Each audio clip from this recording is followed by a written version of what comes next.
ಎಲ್ಲ ಪ್ರೀತಿಯ ವಿದ್ಯಾರ್ಥಿನಿಯರಿಗೆ ನಮಸ್ಕಾರಗಳು. ನನ್ನ ಯೂಟ್ಯೂಬ್ ಚಾನಲ್ಗೆ ತಮಗೆಲ್ಲರಿಗೂ ಪ್ರೀತಿಯ ಸ್ವಾಗತ.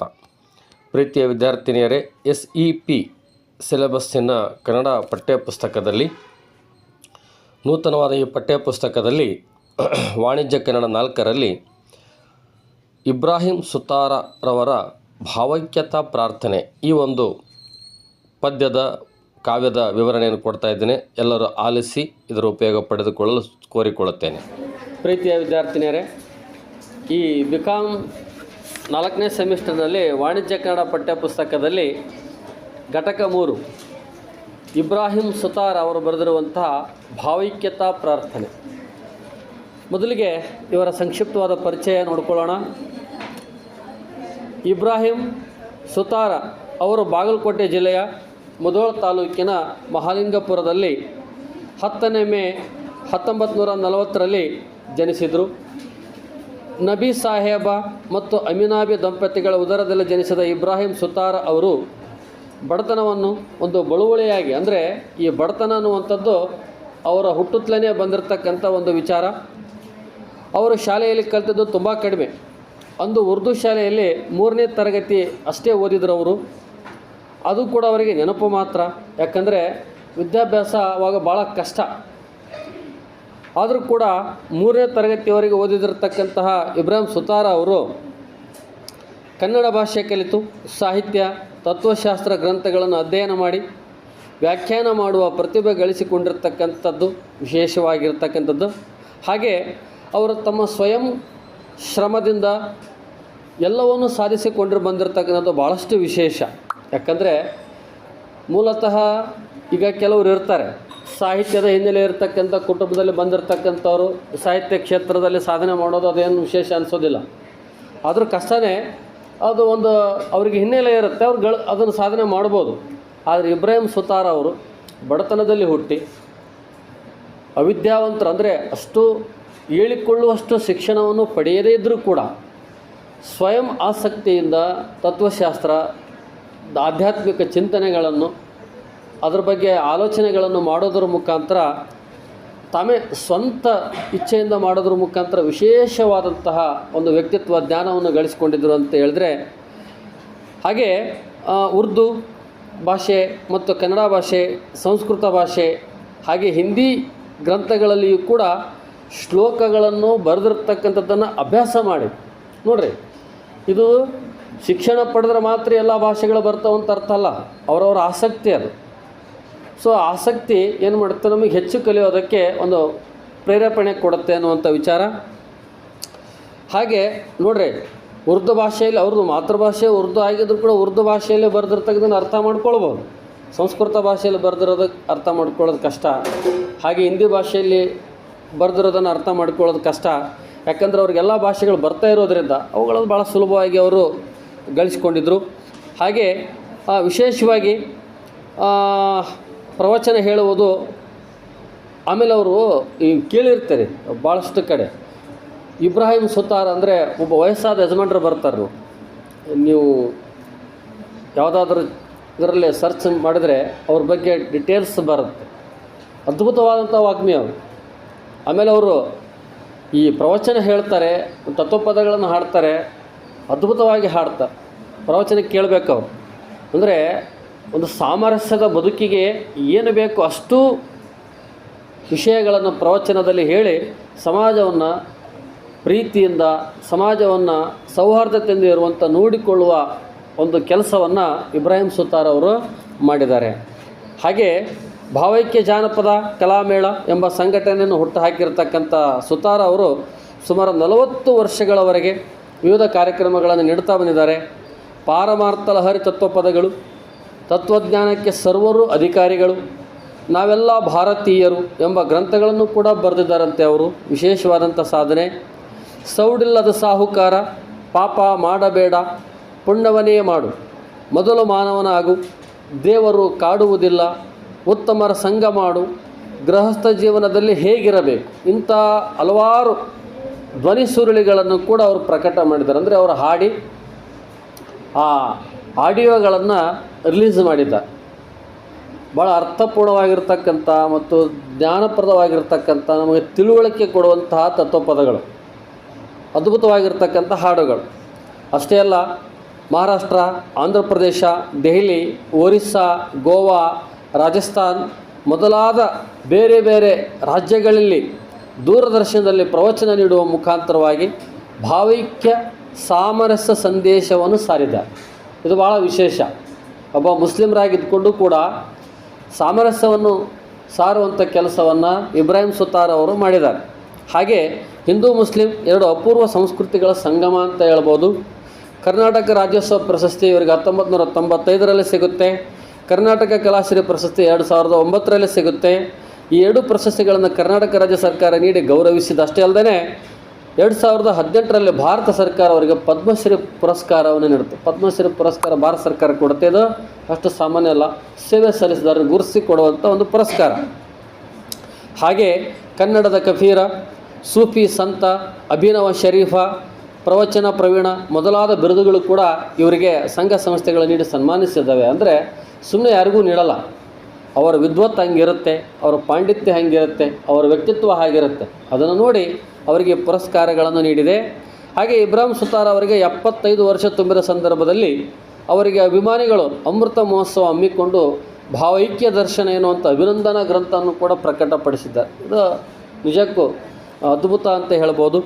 ಸೊ ಈ ರೀತಿಯಾಗಿರ್ತಕ್ಕಂಥ ಒಬ್ಬ ಸಂತ ನಮ್ಮ ಕನ್ನಡ ನಾಡಿನಲ್ಲಿ ಸಾಮರಸ್ಯ ಸಾರಿದ್ದು ಭಾಳ ವಿಶೇಷ. ಅದೊಂದು ಹೆಮ್ಮೆಯ ಸಂಗತಿ ಅಂತ ನಾವು ಭಾವಿಸಬೇಕಾಗತ್ತೆ. ಈ ಭಾವೈಕ್ಯತೆಯ ಪ್ರಾರ್ಥನೆ ಕವನವನ್ನು ಇಬ್ರಾಹಿಂ ಸುತಾರ್ ಅವರು ನಾವೆಲ್ಲ ಭಾರತೀಯರು ಎಂಬ ಕವನ ಸಂಕಲನದಿಂದ ಆಯ್ಕೆ ಮಾಡಿಕೊಳ್ಳಲಾಗಿದೆ. ನಿಮಗೆ ಕೇಳ್ತಾರೆ, 1 ಮಾರ್ಕ್ಸಿಗೆ ಇಬ್ರಾಹಿಂ ಸುತಾರ್ ಅವರ ಭಾವೈಕ್ಯತೆಯ ಪ್ರಾರ್ಥನೆ ಆಕರ ಕೃತಿ ಯಾವುದು ಅಥವಾ ಯಾವ ಸಂಕಲನದಿಂದ ಆಯ್ಕೆ ಮಾಡಿಕೊಳ್ಳಲಾಗಿದೆ. ನಾವೆಲ್ಲ ಭಾರತೀಯರು. 1 ಮಾರ್ಕ್ಸಿಗೆ ಭಾಳಷ್ಟು ಇಂಪಾರ್ಟೆಂಟ್ ಇರುತ್ತೆ. ಇಂಥವನ್ನೆಲ್ಲ ನೀವು ಸರಿಯಾಗಿ ಗಮನಿಸಿ ಕೇಳಿದರೆ, ನೆನಪಿಟ್ಟುಕೊಂಡ್ರೆ ಪರೀಕ್ಷೆ ಸಂದರ್ಭದಲ್ಲಿ ಭಾಳಷ್ಟು ಉಪಯೋಗ ಆಗುತ್ತೆ. ಅರ್ಥವಾಯ್ತಾ? ಸೊ ಈಗ ಭಾವೈಕ್ಯತಾ ಪ್ರಾರ್ಥನೆ ಈ ಪದ್ಯವನ್ನು ಈಗ ನಾವು ನೋಡೋಣ. ಇಬ್ರಾಹಿಂ ಸುತಾರವರ ಪರಿಚಯವನ್ನು ಮಾಡಿಕೊಂಡಿದ್ದೀವಿ. ಈಗ ಅವರ ಭಾವೈಕ್ಯತಾ ಪ್ರಾರ್ಥನೆ ಅನ್ನುವಂಥ ಪದದ ಬಗ್ಗೆ ನಾವು ಸ್ವಲ್ಪ ಅವಲೋಕನ ಮಾಡೋಣ. ನಾವೆಲ್ಲ ಭಾರತೀಯರೆಂಬ ಭಾವ ಮೂಡಲಿ, ನಮ್ಮಲ್ಲಿ ಭೇದ ಭಾವ ಪ್ರಭು ದೂರವಾಗಲಿ.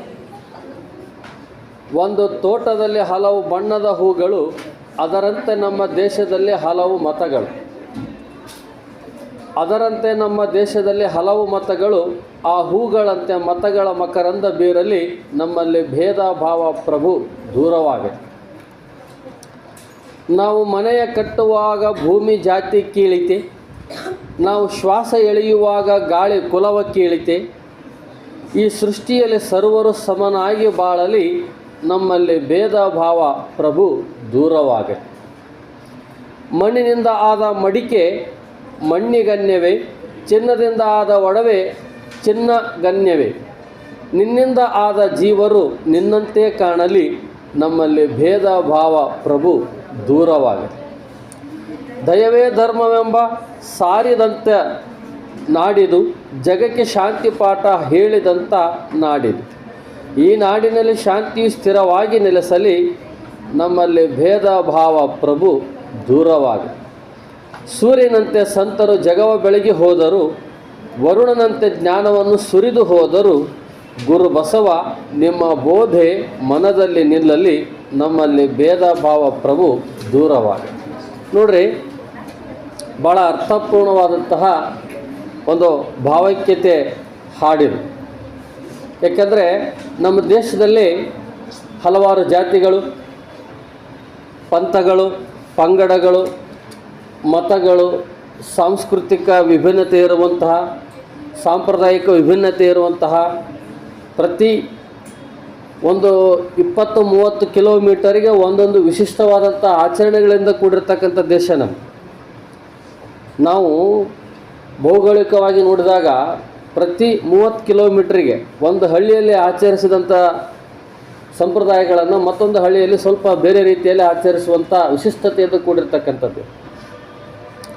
ಆಮೇಲೆ ನಮ್ಮ ದೇಶದಲ್ಲಿ ಎಷ್ಟು ಜಾತಿಗಳಿದ್ದಾವೆ, ಎಷ್ಟು ಪಂಗಡಗಳಿದ್ದಾವೆ, ಎಷ್ಟು ಮತಗಳಿದಾವೆ ಅಂತಂದರೆ ಒಂದು ಮರಕ್ಕೆ ಎಲೆಗಳು, ಹೂವುಗಳು, ಚಿಗುರುಗಳು, ಬೇರುಗಳು, ಕೊಂಬೆಗಳು, ರೆಂಬೆಗಳು ಎಷ್ಟು ಅದಾವ ಅದಕ್ಕಿಂತ ಜಾಸ್ತಿನೇ ಅದ.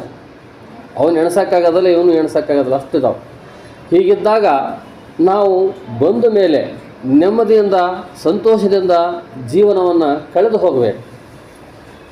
ಯಾವುದ್ಯಾವುದೋ ಕಾರಣಗಳಿಗಾಗಿ ನಮ್ಮಲ್ಲಿ ದ್ವೇಷ ಭಾವನೆ ಬೆಳೆಸಿಕೊಂಡು ಇಲ್ಲಿ ಶಾಂತಿ ನೆಮ್ಮದಿಗೆ ಭಂಗವನ್ನು ತಂದು ನಾವು ಒಂದು ರೀತಿಯ ನರಕವನ್ನು ಅನುಭವಿಸಿ ಬದುಕುವುದರಲ್ಲಿ ಅರ್ಥವಿಲ್ಲ. ಆ ಹಿನ್ನೆಲೆಯಲ್ಲಿ ಇಬ್ರಾಹಿಂ ಸುತಾರರವರು ಭಾಳ ಅರ್ಥಪೂರ್ಣವಾಗಿರ್ತಕ್ಕಂಥ ಒಂದು ಪ್ರಾರ್ಥನಾ ಭಾವೈಕ್ಯತೆ ಪ್ರಾರ್ಥನೆಯನ್ನು ಹಾಡಿದ್ದಾರೆ. ನಿಜಕ್ಕೂ ಅವ್ರು ನೋಡ್ರಿ ಕಲ್ತಿದ್ದು 3ನೇ ಕ್ಲಾಸ್ವರೆಗೆ ಆಗಿದ್ದರೂ ಕೂಡ ಆ ಜ್ಞಾನ ಮಾತ್ರ ಭಾಳ ದೊಡ್ಡದು. ಇಲ್ಲಿ ನಾವು ನೋಡಿದಾಗ ನಾವೆಲ್ಲ ಭಾರತೀಯರು ಎಂಬ ಭಾವ ಮೂಡಲಿ. ನಿಜಕ್ಕೂ ಅದು ನಿನ್ನ ಜಾತಿ, ನಿನ್ನ ಧರ್ಮ ನಿನ್ನ ಮನೇಲಿರಲಿ. ನಿನ್ನ ಮನೆ ಬಿಟ್ಟು ಬಂದಾಗ ನೀನು ಯಾರಂತ ಕೇಳಿದಾಗ ನಾವು ಭಾರತೀಯ ಅನ್ನುವಂಥ ಭಾವನೆ ಇರಬೇಕು. ಪ್ರತಿಯೊಬ್ಬರಲ್ಲಿ ಆ ಭಾವನೆ ಬಂದಂದಾಗ ಯಾವ ಜಾತಿ ಧರ್ಮ ಇಟ್ಕೊಂಡು ಹೊಡೆದಾಡುವಂಥ ಅವಶ್ಯಕತೆ ಬೀಳೋದಿಲ್ಲ. ದ್ವೇಷ ಅಸೂಯೆಗಳಿಂದ ಬದುಕುವಂಥ ಅವಶ್ಯಕತೆ ಬೀಳೋದಿಲ್ಲ. ನಾವೇನು ಮಾಡ್ತಾ ಇದ್ದೀವಿ ಇವತ್ತು?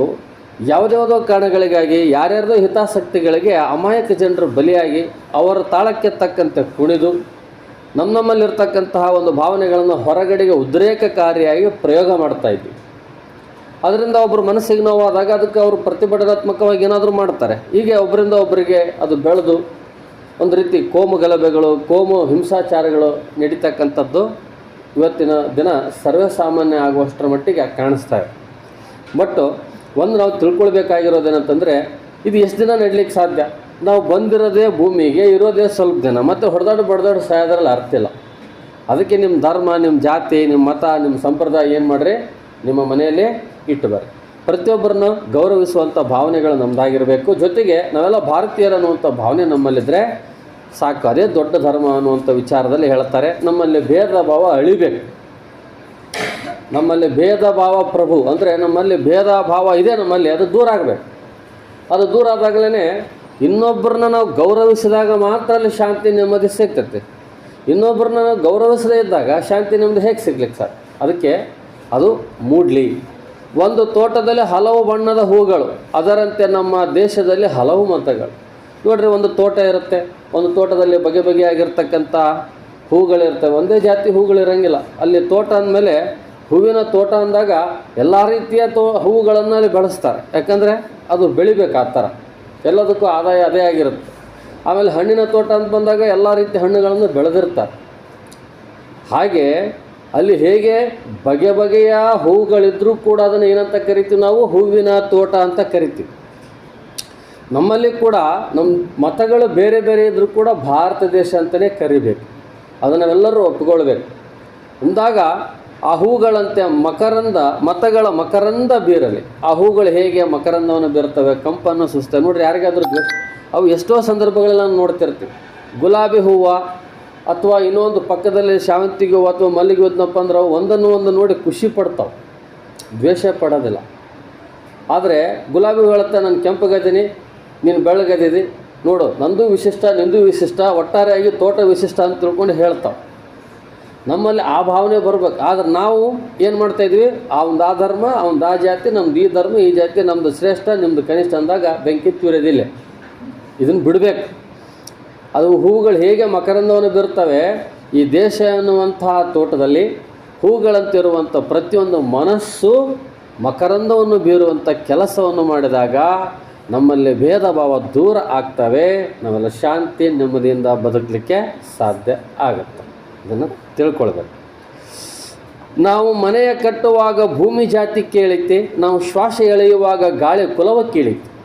ಈ ಸೃಷ್ಟಿಯಲ್ಲಿ ಸರ್ವರು ಸಮನಾಗಿ ಬಾಳಲಿ, ನಮ್ಮಲ್ಲಿ ಭೇದ ಭಾವ ದೂರ ಆಗಲಿ.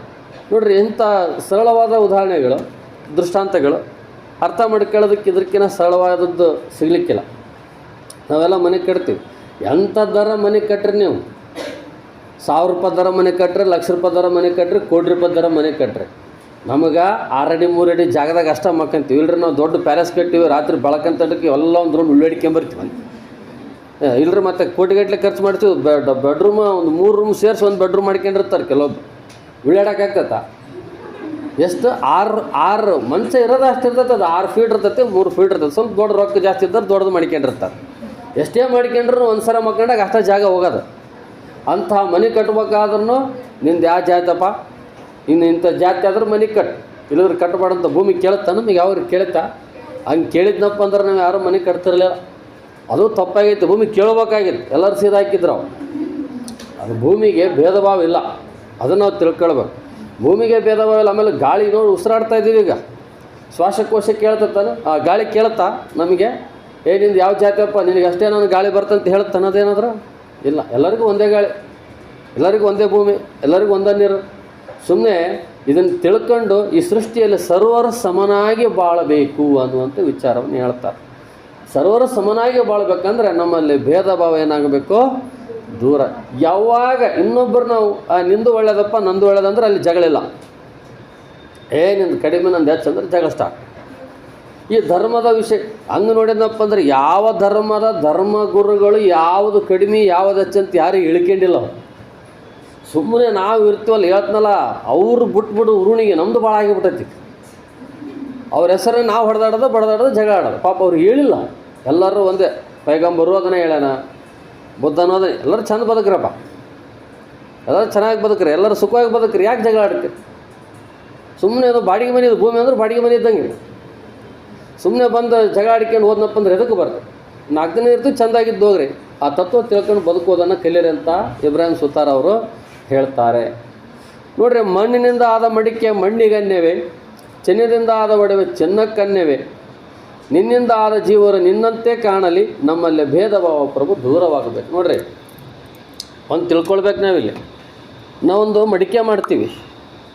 ಮಡಿಕೆ ಅಂದ್ರೆ ಗೊತ್ತಲ್ಲ ನಿಮಗೆ, ಮಣ್ಣಿನಿಂದ ಮಾಡಿರ್ತಕ್ಕಂಥದ್ದು. ಇವತ್ತು ಆಧುನಿಕ ಜಗತ್ತು ಬರೀ ಸಿಲ್ವರು ಪ್ಲಾಸ್ಟಿಕ್ನೇ ಬದುಕಾಕುಂತೈತಿ.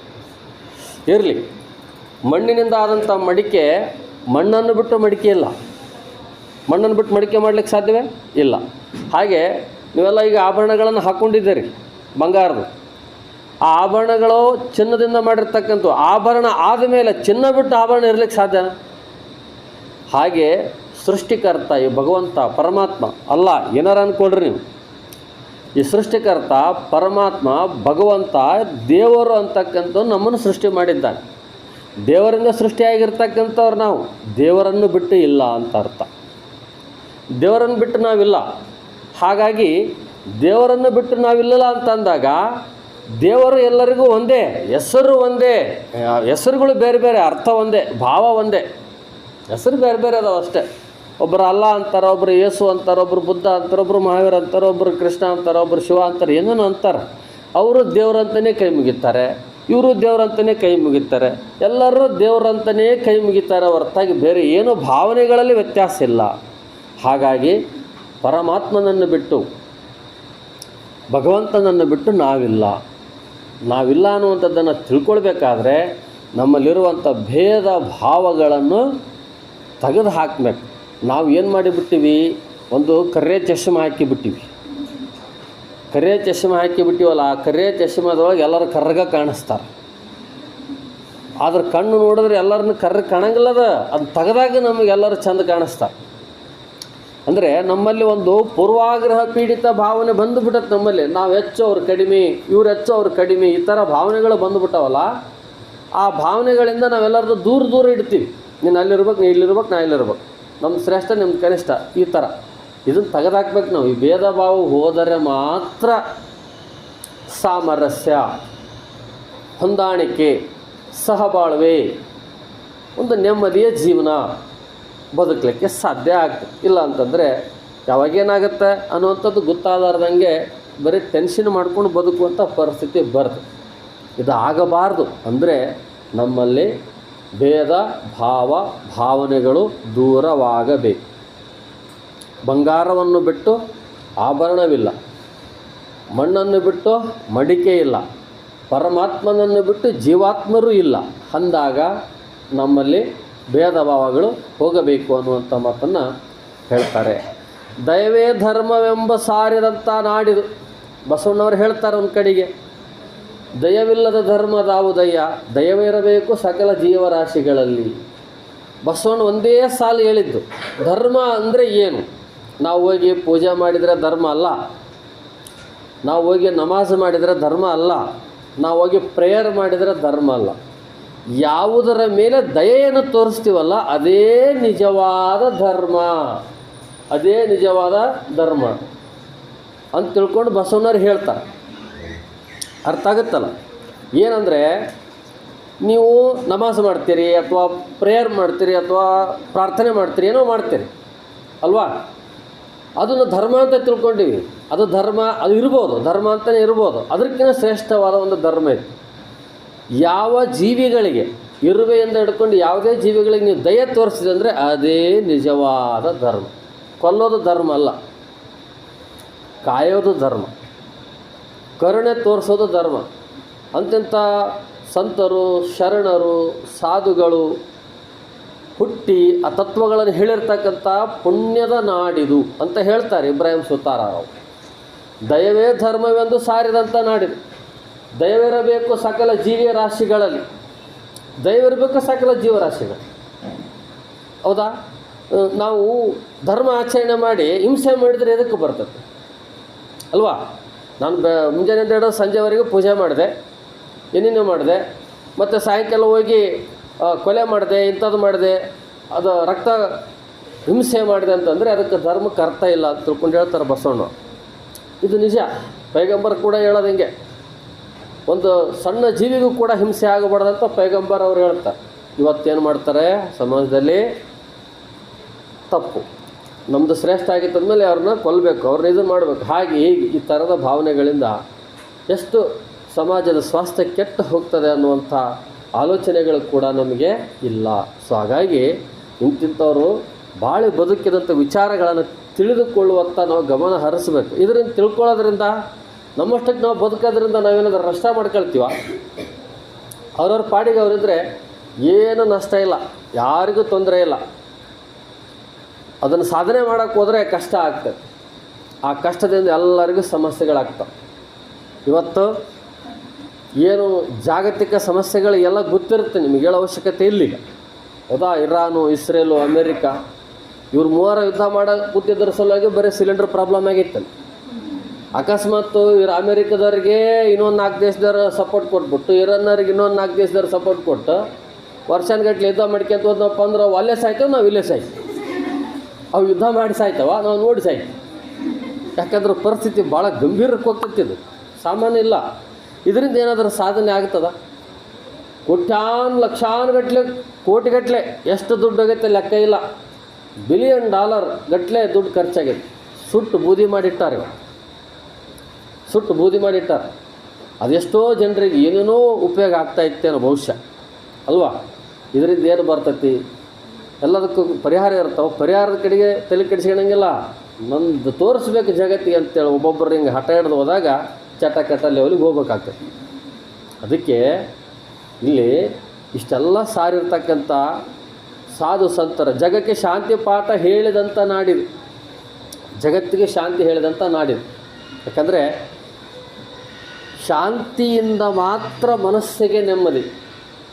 ಯುದ್ಧದಿಂದ ಬಡದಾಟಗಳಿಂದ ನೆಮ್ಮದಿ ಸಿಗಲಿಕ್ಕೆ ಸಾಧ್ಯ ಇಲ್ಲ. ಹಾಗಾಗಿ ಇವತ್ತು ಬಸವಣ್ಣವ್ರು ಇರ್ಬೋದು, ಅಥವಾ ಬುದ್ಧ ಇರ್ಬೋದು, ಇನ್ಯಾರೋ ಇರ್ಬೋದು, ಕನಕದಾಸರು, ಪುರಂದರದಾಸರು, ಶಿಶುನಾಳ ಶರೀಫರು, ಯಾರೇ ಇದ್ದರೂ ಕೂಡ, ಯಾರೇ ಇರಲಿ, ಎಲ್ಲರೂ ಕೂಡ ಶಾಂತಿ ಪಾಠವನ್ನು ಹೇಳಿದು ಹೋಗಿದ್ದಾರೆ. ಅವರ ಶಾಂತಿ ಪಾಠದ ಮಂತ್ರಗಳನ್ನು ನಾವು ಕಲಿಬೇಕು, ತಿಳ್ಕೊಳ್ಬೇಕು. ಕೆಲವು ಅವಿವೇಕಿಗಳಿರ್ತಾರೆ, ಕೆಲವು ಅಜ್ಞಾನಿಗಳಿರ್ತಾರೆ. ಅವರು ತಮ್ಮ ಸ್ವಾರ್ಥ ಸಾಧನೆಗಾಗಿ ಅವರಿಗೆ ಏನು ಮಾಡಿಬಿಟ್ಟಿರ್ತಾರೆ, ಸ್ವಲ್ಪ ದುಡ್ಡು ಕೊಟ್ಬಿಟ್ಟಿರ್ತಾರೆ, ಬೆಂಕಿ ಹಚ್ಚಿ ಕೆಲಸ ಮಾಡಿನಂತೆ. ಈ ಥರದ ಮಾಡಿಬಿಟ್ಟು ಅವಿವೇಕಿಗಳ ಥರ ಕೆಲಸ ಮಾಡಿ ಎಲ್ಲರನ್ನ ಇಕ್ಕಟ್ಟಿಗೆ ಸಿಗಿಸುವಂಥ ಕೆಲಸವನ್ನು ಮಾಡ್ತಿರ್ತಾರೆ. ಅಂಥದ್ರ ಬಗ್ಗೆ ನಾವು ತಲೆ ಕೆಡಿಸ್ಕೊಳ್ಳೋಕ್ಕೆ ಹೋಗಬಾರ್ದು. ನಾವೆಲ್ಲರೂ ಒಂದೇ, ನಾವೆಲ್ಲರೂ ಭಾರತೀಯರು. ಧರ್ಮ ಜಾತಿ ಇವನ್ನೆಲ್ಲ ಬಿಡಬೇಕು. ನಮ್ಮ ಮನೆಯಲ್ಲೇ ನಾವು 4 ಗೋಡೆ ಮಧ್ಯದಲ್ಲಿ ಏನಾರು ಇಟ್ಕೊಡ್ರಿ, ನೀವು ಹೊರಗಡೆ ಬಂದಾಗ ನಾವು ಭಾರತೀಯರು ಅನ್ನೋಂಥ ಭಾವನೆ ಇರಲಿ. ನಮ್ಮಲ್ಲಿ ಭೇದ ಭಾವ ದೂರ ಆಗಬೇಕು, ಈ ಸಾಮರಸ್ಯ ನೆಲೆಸಬೇಕು ಅನ್ನುವಂಥ ವಿಚಾರವನ್ನು ನಮ್ಮ ಇಬ್ರಾಹಿಂ ಸುತಾರರವರು ನೋಡ್ರಿ ಎಷ್ಟು ಸರಳವಾಗಿ, ಎಷ್ಟು ಅರ್ಥಪೂರ್ಣವಾಗಿ ಮತ್ತು ಉದಾಹರಣೆ ಕೊಟ್ಟು ಹೇಳಿದ್ದಾರೆ. ಇದು ಭಾಳ ಕಠಿಣ ಇದ್ದರೆ ಅರ್ಥ ಮಾಡ್ಕೊಳ್ಳೋದು ಕಷ್ಟ. ಯಾಕಂದರೆ ಇವರು ಓದಿದ್ದು 3ನೇ ಕ್ಲಾಸ್ ಅಲ್ವಾ, ತಿಳ್ಕೊಂಡಿದ್ದು ಭಾಳಷ್ಟು. ಯಾಕಂದರೆ ಓದಿದರೆ ನಾವು ದೊಡ್ಡ ದೊಡ್ಡ ವ್ಯಕ್ತಿಗಳಾಗ್ತೀವಿ, ಜ್ಞಾನವಂತರಾಗ್ತೀವಿ ಅನ್ನುವಂಥದ್ದೇನಿಲ್ಲ. ತಿಳ್ಕೊಳ್ಳೋದ್ರಲ್ಲೇ ಜ್ಞಾನವಂತರಾಗ್ತಾರೆ. ಹಾಗಾಗಿ ಇಬ್ರಾಹಿಂ ಸುಲ್ತಾನರು ಅದಕ್ಕೆ ನಾಡಿನಾದ್ಯಂತ ಪ್ರಸಿದ್ಧಿಯನ್ನು ಪಡೆದವರಾಗಿದ್ದಾರೆ. ಒಂದು ರೀತಿ ಅವ್ರನ್ನ ಏನಂತ ಕರೀತಾರೆ ಅಂದರೆ, ಈ ಸಂತ ಶಿಶುನಾಳ ಶರೀಫರು ಆಧುನಿಕ ಸಂತ ಶಿಶುನಾಳ ಶರೀಫ್ ಅಂತ ಕರೀಬೋದು. ಸಂತ ಶಿಶುನಾಳ ಶರೀಫರ ಬಗ್ಗೆ ಕೇಳಿರ್ತಾರೆ ನೀವೆಲ್ಲ. ನೋಡ್ರಿ, ಅವರು ಮುಸ್ಲಿಮ್ ಆಗಿದ್ದರೂ ಕೂಡ ಅವ್ರಿಗೆ ಗುರುಗಳಾಗಿರ್ತಕ್ಕಂಥವ್ರು ಹಿಂದೂ ಧರ್ಮದ ಗುರು ಗೋವಿಂದ ಭಟ್ರು. ಎಂಥ ಸಾಮರಸ್ಯ, ಎಂಥ ತತ್ವಪದಗಳು, ಸಮಾಜದಲ್ಲಿ ಹೇಗೆ ಅವರು ಶಾಂತಿ ನೆಲೆಸೋದಕ್ಕೆ ಪ್ರಯತ್ನ ಮಾಡಿದರು, ಇವನ್ನೆಲ್ಲ ನಾವು ತಿಳ್ಕೊಳ್ಬೇಕು. ಇವನ್ನೆಲ್ಲ ತಿಳ್ಕೊಂಡಾಗ ಹೇಗೆ ಬದುಕಬೇಕು ಅನ್ನುವಂಥ ದಾರಿ ನಮಗೆ ಕಾಣಿಸ್ತದೆ ಅನ್ನುವಂಥ ವಿಚಾರವನ್ನು ತಿಳಿಸುತ್ತಾ, ಸೂರ್ಯನಂತೆ ಸಂತರು ಜಗ ಬೆಳಗಿ ಹೋದರು, ವರುಣನಂತೆ ಜ್ಞಾನವನ್ನು ಸುರಿದು ಹೋದರು. ಗುರು ಬಸವನೆಂಬ ಬೋಧೆ ಮನದಲ್ಲಿ ನಿಲ್ಲಲಿ, ನಮ್ಮಲ್ಲಿ ಭೇದ ಭಾವ ದೂರವಾಗಲಿ. ನೋಡ್ರಿ, ಈ ನಾಡಿನಾದ್ಯಂತ ಸೂರ್ಯನಂತೆ ಸಂತರು ಜಗತ್ತು ಬೆಳಗಿದ್ರು. ನೀವು ನೋಡ್ತೀರಿ, ನಾವು ನೋಡಿದಾಗ ಇತಿಹಾಸವನ್ನು ನೋಡಿದಾಗ ಬಸವಣ್ಣವರು 12ನೇ ಶತಮಾನದಿಂದ ಹಿಡ್ಕೊಂಡು 19ನೇ ಶತಮಾನ ತನಕ ಸಂತ ಶಿಶುನಾಳ ಶರೀಫರವರೆಗೆ ಬಂದಾಗ, ಆಮೇಲೆ ಕನಕದಾಸರು ಹೇಳ್ತಾರೆ, ಕುಲ ಕುಲವೆಂದು ಒಡೆದಾಡ್ತೀರಿ, ಕುಲದ ನೆಲೆ ಏನು ಗೊತ್ತಿದೆ ನಿಮಗೆ? ಮಾನವ ಧರ್ಮ ಒಂದೇ, ಮಾನವ ಜನ್ಮ ದೊಡ್ಡದು, ಅದನ್ನು ಹಾಳು ಮಾಡಿಕೊಳ್ಬೇಡ್ರಿ ಅಂತ ತಿಳ್ಕೊಂಡು ಹೇಳ್ಯಾರ. ಮಾನವ ಜನ್ಮವನ್ನು ಮತ್ತೆ ನಾವು ಮನುಷ್ಯರಾಗಿ ಹುಡ್ತೀವಿ ಅನ್ನೋದು ಗ್ಯಾರಂಟಿ ಏನಾದರೂ ಐತಾ? ಇಲ್ಲ. ಮಾನವ ಜನ್ಮ ದೊಡ್ಡದು, ಹಾಳು ಮಾಡಿಕೊಳ್ಬೇಡ್ರಿ ಅಂತ ತಿಳ್ಕೊಂಡು ಹೇಳಿದ್ದಾರೆ ಸಂತರು ಶರಣರು. ಅವರೆಲ್ಲ ಈ ಜಗತ್ತಿಗೆ ಜ್ಞಾನದ ಮಳೆಯನ್ನು ಸುರಿಸಿ ಹೋಗಿದ್ದಾರೆ, ಜ್ಞಾನದ ಅಮೃತವನ್ನು ಸುರಿಸಿ ಹೋಗಿದ್ದಾರೆ. ಆ ಜ್ಞಾನವನ್ನು ನಾವು ಸಂಪಾದಿಸಬೇಕು, ಅದನ್ನು ತಿಳ್ಕೊಳ್ಬೇಕು, ಅದನ್ನು ಅರ್ಥ ಮಾಡಿಕೊಳ್ಬೇಕು. ಅರ್ಥ ಮಾಡಿಕೊಂಡು ಅದರಂತೆ ಬದುಕುವುದರ ಕಡೆಗೆ ನಮ್ಮ ಗಮನ. ಬರೀ ಓದಿದ್ವಿ, ತಿಳ್ಕೊಂಡ್ವಿ, ಮತ್ತೆ ನಮ್ಮ ಕೆಲಸ ನಾವು ಮಾಡ್ತೀವಿ ಅಂತಂದರೆ ಉಪಯೋಗ ಇಲ್ಲ. ನಾವು ಬದಲಾಗಬೇಕು. ನಾವೇನಾದರೂ ಸ್ವಲ್ಪ ಸಮಾಜದಲ್ಲಿ ವರ್ತನೆಗಳಲ್ಲಿ ಬದಲಾವಣೆಯನ್ನು ಕಾಣಬೇಕಾಗ್ತದೆ. ಎಂಥ ವರ್ತನೆಗಳಂತಂದರೆ ಸಕಾರಾತ್ಮಕ ಬದಲಾವಣೆಗಳಾಗಬೇಕು, ನಮ್ಮಲ್ಲಿ ಪ್ರತಿಯೊಬ್ಬರಲ್ಲಿ ಆಗಬೇಕು. ಇವತ್ತು ಇಂತಿಂಥ ಹುಚ್ಚುಚ್ಚನಕರ ವರ್ತನೆಗಳನ್ನು ಮಾಡ್ತಾಯಿದ್ದಾರೆ. ನೋಡಿದಾಗ ಭಾಳ ಖೇದ ಅನಿಸುತ್ತೆ, ಭಾಳ ದುಃಖ ಅನಿಸುತ್ತೆ, ಭಾಳ ಬೇಸರ ಅನಿಸುತ್ತೆ. ಯಾಕೆ ಅಂತಂದರೆ, ಯಾರೋ ಒಬ್ಬರು ಇಬ್ಬರು ಎಲ್ಲೋ ಒಂದು ಕಡೆಗೆ ತಪ್ಪು ಮಾಡಿದಾಗ ಆ ಇಡೀ ಸಮುದಾಯಕ್ಕೆ ಅದರ ಕಿಚ್ಚು ಹಚ್ಚಿಕೊಳ್ತದೆ. ಅವ್ರು ಹಿಂಗೆ ಮಾಡಿದ್ರೆ, ಇವ್ರು ಹಿಂಗೆ ಮಾಡಿದ್ರೆ ಸ್ಪ್ರೆಡ್ ಆಗುತ್ತೆ. ಅದ್ರಾಗ ಇವತ್ತು ಮೀಡಿಯಾಗಳು ಭಾಳ ಫಾಸ್ಟ್. ಒಂದು ಸರಿ ಮಾಡಿದ್ದು 100 ಸರಿ ಹೇಳ್ತಕ್ಕಂಥ ಜನ ಐತಿ ಇವತ್ತು ಟಿವ್ಯಾಗ. ಸೊ ಅದು ಮತ್ತೆ ಇನ್ನೂ ಸ್ವಲ್ಪ ರೊಚ್ಚಿಗೆಬ್ಬಿಸುವಂಥದ್ದು ಮಾಡಿ ಮತ್ತೆ ಎಲ್ಲೋ ಅವರಿಬ್ಬರು ಜಗಳ ಆಡಿರ್ತಾರೆ. ಅದು ಜಾತಿ ವಿಷಯ ಬಂದು ಅಥವಾ ಧರ್ಮದ ವಿಷಯ ಬಂದು ಇನ್ನೊಂದು ದೂರ ಬೇಕೆತ್ತ. ಇದು ಅವಿವೇಕಿಗಳು, ಅಜ್ಞಾನಿಗಳು ಮಾಡುವಂಥ ಕೆಲಸ. ಅದಕ್ಕೆ ಸೂರ್ಯನಂತೆ ಸೂರ್ಯ ಹೆಂಗೆ ಜಗತ್ತನ್ನು ಬೆಳಗೋದಕ್ಕೆ ತನ್ನ ಬೆಳಕನ್ನು ಕೊಡ್ತಾನೆ, ಸಂತರು, ಸಾಧುಗಳು, ಸಜ್ಜನರು ಈ ನಮ್ಮ ನಾಡಿನಲ್ಲಿ ಹುಟ್ಟಿ ಜ್ಞಾನದ ಮಳೆಯನ್ನು ಸುರಿಸಿ ಹೋಗಿದ್ದಾರೆ. ಆ ಜ್ಞಾನದ ಮಳೆಯನ್ನು ನಾವು ಸಂಪಾದಿಸಬೇಕು. ಆ ಜ್ಞಾನದ ಮಾರ್ಗದರ್ಶನದಂತೆ ನಾವು ಬದುಕುವುದನ್ನು ಕಲಿಬೇಕು. ನಮ್ಮಲ್ಲಿರ್ತಕ್ಕಂಥ ಏನು ಅಹಂಭಾವಗಳನ್ನು,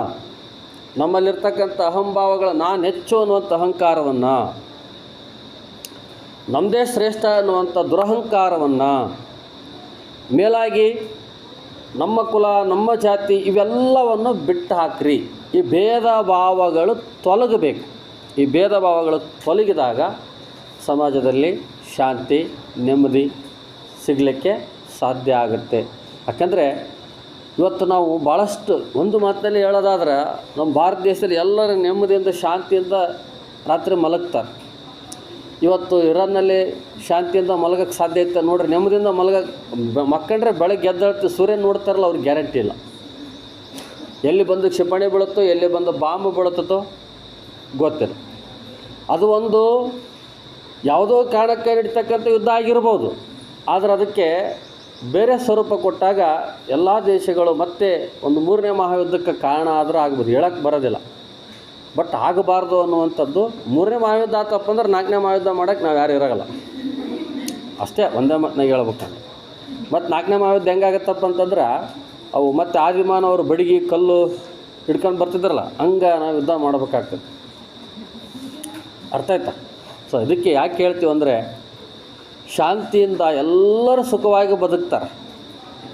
ಕ್ರಾಂತಿಯಿಂದ ಅಥವಾ ಇನ್ನಿತರ ಹಿಂಸೆಯಿಂದ ನಮ್ಮ ಶಾಂತಿ ನೆಮ್ಮದಿ ಎಲ್ಲವನ್ನು ನಾವೇನು ಮಾಡ್ತೀವಿ, ಹಾಳು ಮಾಡಿಕೊಳ್ತೀವಿ.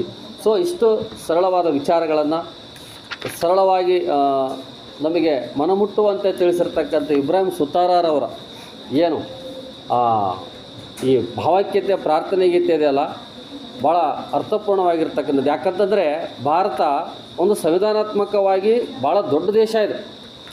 ನಿಮಗೆ ಗೊತ್ತಿರಲಿ, ಜನಸಂಖ್ಯೆಯಲ್ಲಿ ವಿಶ್ವದಲ್ಲಿಯೇ ಈಗಾಗಲೇ ಚೀನಾನು ಸ್ವಲ್ಪ ಹಿಂದಕ್ಕೆ ಹಾಕಿಬಿಡುತ್ತಂದು ಅನ್ಸುತ್ತೆ ನನಗೆ. ಯಾಕೋ ಚೀನಾವನ್ನು ದಾಟಿ ಹೋಗ್ತಾ ಇರುವಂಥ ಭಾರತ ದೇಶದಲ್ಲಿ ಸುಮಾರು 150 ಕೋಟಿಗಿಂತ ಹೆಚ್ಚು ಜನಸಂಖ್ಯೆ ಇರತಕ್ಕಂಥ ದೇಶ ಇದು. ಇಲ್ಲಿ ಎಲ್ಲರಿಗೂ ಸಮಾನವಾದ ಹಕ್ಕುಗಳಿದ್ದಾವೆ, ಸಮಾನವಾದಂಥ ಅವಕಾಶಗಳಿದ್ದಾವೆ, ಸಮಾನವಾಗಿರ್ತಕ್ಕಂತಹ ಎಲ್ಲ ಅನುಕೂಲಗಳಿದ್ದಾವೆ. ಅದನ್ನೆಲ್ಲರೂ ಸಮನಾಗಿ ಬಳಸಿಕೊಂಡು ಚೆಂದಾಗಿ ಬಾಳಬೇಕು ಅನ್ನುವಂಥದ್ದು ಈ ಒಂದು ತತ್ವಪದದ ಈ ಒಂದು ಪ್ರಾರ್ಥನಾ ಭಾವೈಕ್ಯತೆ ಪ್ರಾರ್ಥನೆ ಗೀತೆಯ ಸಂದೇಶವಾಗಿದೆ. ಸೊ ಈ ಒಂದು ಪ್ರಾರ್ಥನೆ ಗೀತೆ ವಿಷಯ ಇಷ್ಟಿದೆ. ಇಲ್ಲಿ ನೀವು ಗಮನಿಸಬೇಕು, ನಾಳೆ ಎಕ್ಸಾಮ್ನಲ್ಲಿ ಸರಿಯಾಗಿ ತಿಳ್ಕೊಳ್ರಿ. ಇಬ್ರಾಹಿಂ ಸುತಾರ ಅಂತ ಒಂದು ಶಾರ್ಟ್ ನೋಟ್ಸ್ ಕೇಳಿದ್ರೆ ಅಂತ ತಿಳ್ಕೊಳ್ರಿ, ಅಥವಾ ಟಿಪ್ಪಣಿ ಕೇಳಿದ್ರೆ ಅಂತ ತಿಳ್ಕೊಳ್ರಿ, ಅಥವಾ ಅಲ್ಲಿ ಯಾವುದಾದ್ರೂ ಒಂದು ಸಾಲು ತೊಗೊಂಡು ಸಂದರ್ಭದೊಡನೆ ಸ್ಪಷ್ಟೀಕರಿಸಿರಿ ಅಂತಂದಾಗ ವಾಣಿಜ್ಯ ಕನ್ನಡ 4, ಆಮೇಲೆ ಪ್ರಧಾನ ಸಂಪಾದಕರಾದ ಪ್ರೊಫೆಸರ್ ಎಂ ನಾಗರಾಜರವರು ಸಂಪಾದಿಸಿರುವಂಥ, ಅದಾದ ಮೇಲೆ ಇಬ್ರಾಹಿಂ ಸುತಾರರವರು ಬರೆದಿರುವಂಥ ಆಕರ ಕೃತಿಯನ್ನು ನೀವು ಭಾವೈಕ್ಯತೆ ಪ್ರಾರ್ಥನೆ ಎಂಬ ಅದನ್ನು ಕವನವನ್ನು ಬರೆದುಬಿಟ್ಟು ಅದು ಒಂದು ಪ್ಯಾರಾ ಮಾಡಿ ಮತ್ತೆ ಉಳಿದಿರ್ತಕ್ಕಂಥ ವಿಷಯಗಳ ಬಗ್ಗೆ ಒಂದೊಂದು ಪದ್ಯಕ್ಕೆ ಒಂದೊಂದು ಪ್ಯಾರಾ ಬರ್ಕೊಂತ ಬಂದರೆ ನಿಮ್ಮದು ಒಳ್ಳೆಯ ಉತ್ತರ ಆಗುತ್ತೆ. ಅರ್ಥ ಆಯ್ತಾ? ಸೊ ವಿಷಯಗಳನ್ನು ತಿಳ್ಕೊಂಡಿದ್ದೀರಿ, ಇನ್ನು ಬರೆಯೋದ್ರ ಬಗ್ಗೆ ನೀವು ಗಮನ ಕೊಡ್ರಿ ಅಂತ ತಿಳ್ಕೊಂಡು ಹೇಳ್ತಾ ಇಲ್ಲಿಗೆ ಈ ಪದ್ಯ ಮುಗಿ.